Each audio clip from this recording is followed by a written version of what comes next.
On a chilly, rain-soaked day in mid-October 1983 in the middle American town of Lawrence, over 2,000 people flocked to the University of Kansas's Woodruff Auditorium to watch a special screening of a movie that had been filmed in their town. The atmosphere was one of excitement, as the director of the film was there with journalists from around the country, including recognizable reporters most had only ever seen on the nightly news. Just a little over a month earlier, the town had been upended by 6 weeks of filming, but it had been a welcome distraction, with many Lawrence natives participating in the production. The people wanted to see the end result of all that work, so they happily filed into their seats and cheered as the opening credits rolled over aerial footage of their home. However, what started with excitement slowly turned quiet and somber as the images on the screen went from dreamy to nightmarish, and by the time the projector turned off and the lights turned on, the people trickled out of the auditorium with little more than soft murmurs of discomfort. Lawrence, Kansas would remain incredibly proud of the film, but that night, those who had seen it slept fitfully, because they had witnessed a preview, not just of a movie that was going to air on national television in a month, but also of a possible future in their own backyard, one so horrible that it would help change the world. They had just seen The Day After.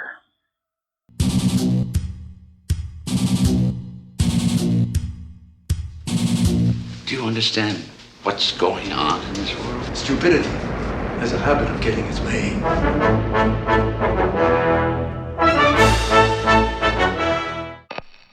Somewhere in the bucolic heartland of America, peaceful, meaningful lives have been interrupted by the unimaginable. Nuclear war has come, and its effects are devastating. A doctor at a university clinic tries to treat a growing number of radiation victims with a decreasing amount of supplies. A farmer and his family cower in their basement as their crops and livestock wither away forever. An AWOL soldier walks the street with nothing more than a blanket to shield him from the rain of deadly ash. And a science professor sits in a darkened room with a radio, pleading to the outside world for even the slightest glimmer of hope. This is Lawrence. This is Lawrence, Kansas. Is anybody there? Anybody at all? Inspired by the anti-nuclear power film The China Syndrome, the president of ABC's motion picture division, Brandon Stoddard, had the idea to make a movie or miniseries set in the aftermath of a nuclear war. Though he didn't get much support from his fellow executives, who thought it was a terrible idea to put something so intense on network TV, Stoddard hired Edward Hume, known for writing the pilots to several successful television shows like Barnaby Jones and the Streets of San Francisco, to write a script. He even gave Hume full creative license, only telling him to strive for realism. Up to the task, Hume undertook exhaustive research on the subject and wrote several drafts of a 4-hour screenplay, mostly set in Kansas City, Missouri and the fictional small town of Hampton, Kansas. For the nitpickers out there, I should disclaim that there actually is a small abandoned town called Hampton, Kansas, but that's not where the script was set. During location scouting, the town of Lawrence was picked as the stand-in for Hampton, and eventually, Hampton was fully replaced by Lawrence. Additionally, the story focus changed more from Kansas City to Lawrence, because it was felt that depicting the aftermath on a smaller community would be more effective than showing yet another disaster movie in a big city. On top of that, the filmmakers claimed they chose the town because it was as close to the geographic center of the United States as you could get. After 3 other directors walked away from the project for one reason or another, they then hired Nicholas Meyer to sit in the director's chair. Meyer had just hit it big with Star Trek II, and though he was wary of working under the strict guidelines of broadcast television, the material meshed well with his worldview and ambitions, so much so that he would wind up becoming its greatest advocate.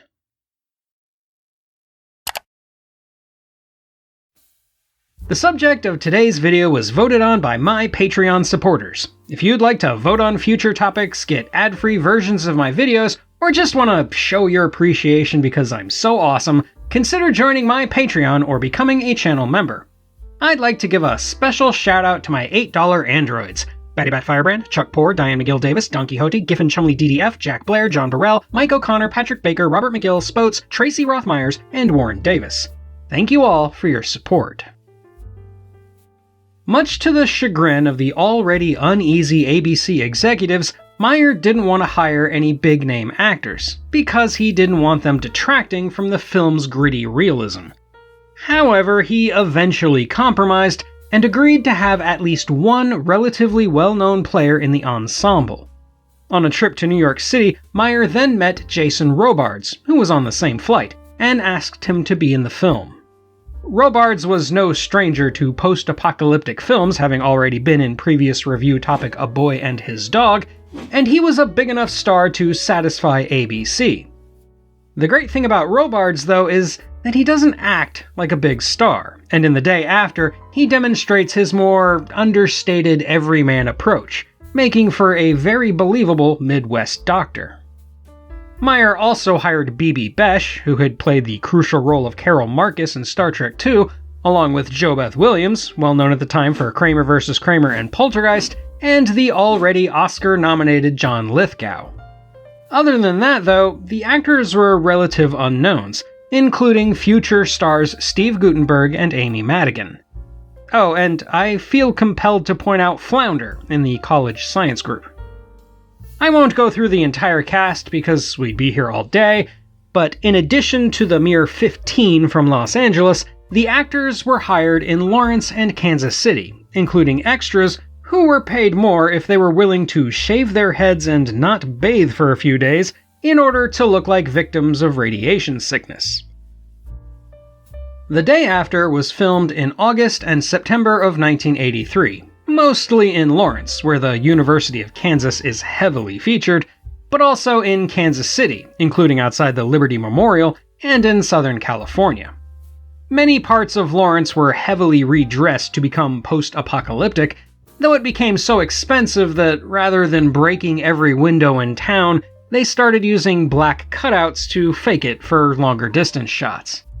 Despite this, the people of the town were reportedly supportive, if not enthusiastic, about the entire process, given that it was one of the most exciting things to happen there in a long time.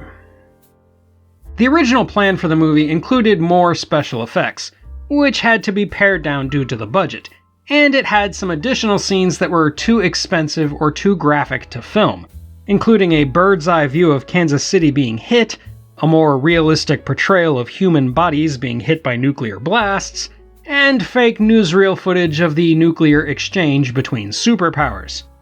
Speaking of which, there was a lot of behind-the-scenes argument about whether or not to clarify who fired first.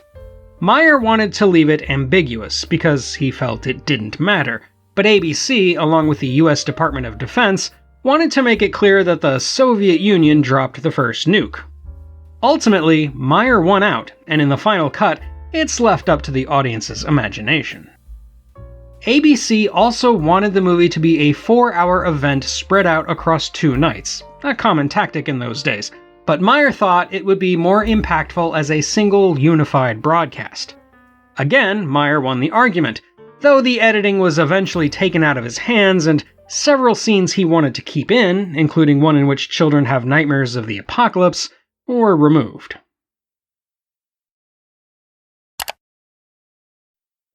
The Day After debuted on ABC on November 20th, 1983, following a huge promotional push from the network.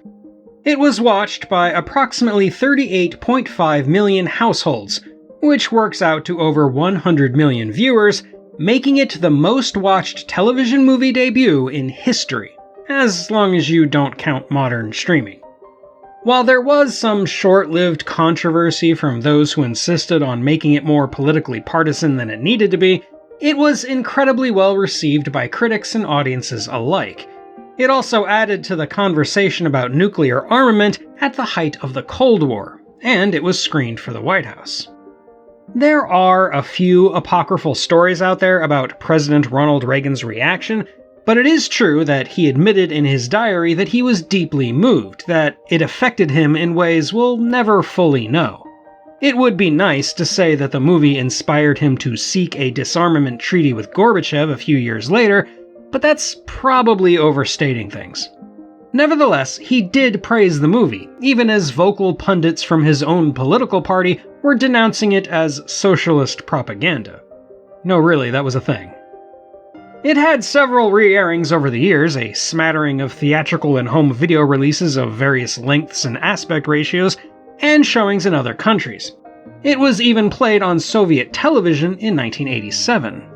It directly inspired the UK's own version of the subject, Threads, which I do plan on covering down the road when I'm ready to face the bleakness again, and Meyer has been trying to get a modern version made for a few years now without success. As for me, look, I'm a Gen Xer, and I saw The Day After when I was a child.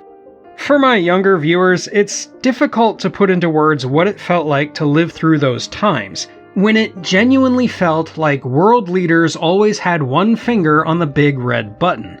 The threat of nuclear annihilation didn't really go away at the end of the Cold War, but it's not as front and center as it used to be. So, for us, The Day After wasn't just a glorified after-school special. It felt very, very real, and sure, it gave us visceral nightmares. I'm not going to get into the politics of the nuclear arms race, that's not what we do here, but I knew then, even at an age measured in a single digit, that The Day After needed to be shown to remind us all of what it would look like if that button gets pushed, no matter whose finger does it first. It's all too easy to think in abstractions and Monday morning quarterback decisions made by world governments, but in the case of nuclear war, there is no Monday morning. If we weren't afraid of what could happen the day after, we'd be more likely to cause it. Having said that, it's not a fun watch, it's not supposed to be, but it is startlingly realistic, even as it admits itself that it downplays the horror. The first half is an exercise in dread, where you see everyday people living everyday lives, occasionally punctuated by increasingly terrifying news reports of political escalation on the other side of the planet, while the second half is an unflinching and unrelenting look at hopelessness and despair in a broken world. It's incredibly well made for a television movie from the early 1980s, and Meyer does an excellent job navigating the thin dividing line between the film being navel-gazingly depressing and coming across as a cheesy message movie. He even has the time to throw in some not-so-subtle symbolism, like the pale horse preceding death or the sword of Damocles made from a cross hanging over the ruins of a church. While I could sit here and nitpick the shoddy effects, the uneven pacing, or some of the less than professional acting from small-town natives, none of that really changes what is an acutely powerful film. Therefore, it is safe to call The Day After a classic, and thankfully, for the time being at least, it remains science fiction.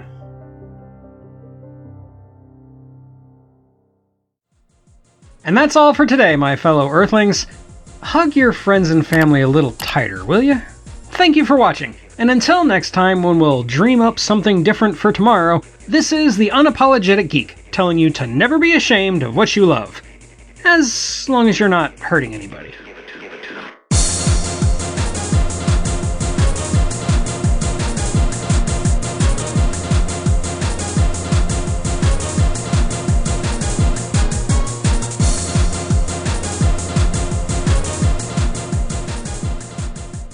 Fantasyland.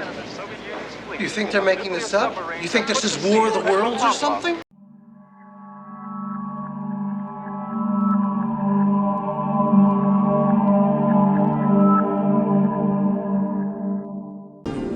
the battle is to be won, we must provide our men with ever-increasing quantities of the weapons and ammunition they need. Soldiers, sailors, and airmen, God bless them.